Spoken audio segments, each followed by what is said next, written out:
As much as I love a great film that demonstrates its greatness by the technicals of special effects or creating a powerful atmosphere, either through cinematography or music or both, I think it is perhaps most impressive when a film can manage to be great through a degree of minimalism in its presentation, usually with the use of a great script.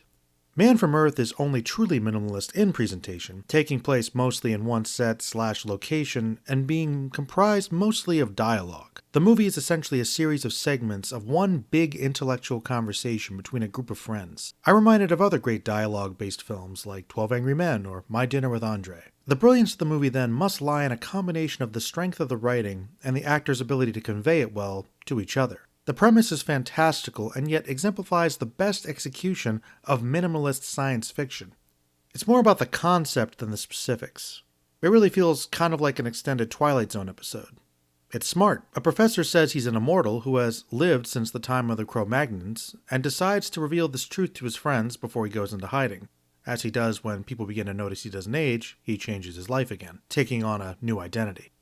What I liked most about the movie, beyond the premise and the points of discussion, is how it really reflects that feeling you have when you are having these kind of conversations with your friends. Even though the topics here are discussed by academics who are experienced in their fields, the situation feels very relatable, very human. These are ideas that we've all probably discussed with our friends, or at least thought about to some degree. Our immortal Cro-Magnon host guides us through a journey in which we consider and reconsider our positions on history, identity, memory, religious faith, and personal connections. I love the way the characters are all pretty well defined and react in different but slightly believable ways to the tale.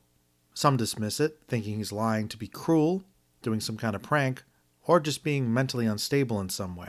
They express concern and doubt, while others are intrigued by the premise. Well, to a certain extent they all are, probably because John, the caveman, is such an intriguing storyteller. I think the actor has something to do with that. There were a few minor technical issues that I can overlook, like some obvious dubbing in the outside scenes. Good audio is hard to get outside, and not all the characters are quite as defined enough as maybe they should be to fully understand why they stay there so long. I feel like it's mostly just because the script requires them to be there to represent different perspectives. Also, the twist regarding the psychology professor was good, but definitely could have used some more time to deliver an emotional impact. The title is fitting too, as John describes a sort of representation of all of us, man from Earth being a stand-in for mankind, and all the various ideas we consider as we continue on. Man from Earth is an example of some classic great sci-fi writing, with some thought-provoking and perhaps even profound ideas that it leaves for the audience to consider. Whether they make any concrete decisions about what's discussed is up to them. Much like Tony Todd's character, probably my favorite of the group, we are encouraged to take from what we want or don't. But either way, try to keep an open mind. Oh, and it looks like this was written by a writer from Star Trek the original series. And Dr. Phlox is in it. Well, that might be an explanation why it's great sci-fi. Ah, I was wondering why there were so many Star Trek references. A kind of latitude in what we happily call reality, in which, as everybody keeps saying, anything's possible. Yes. No more words.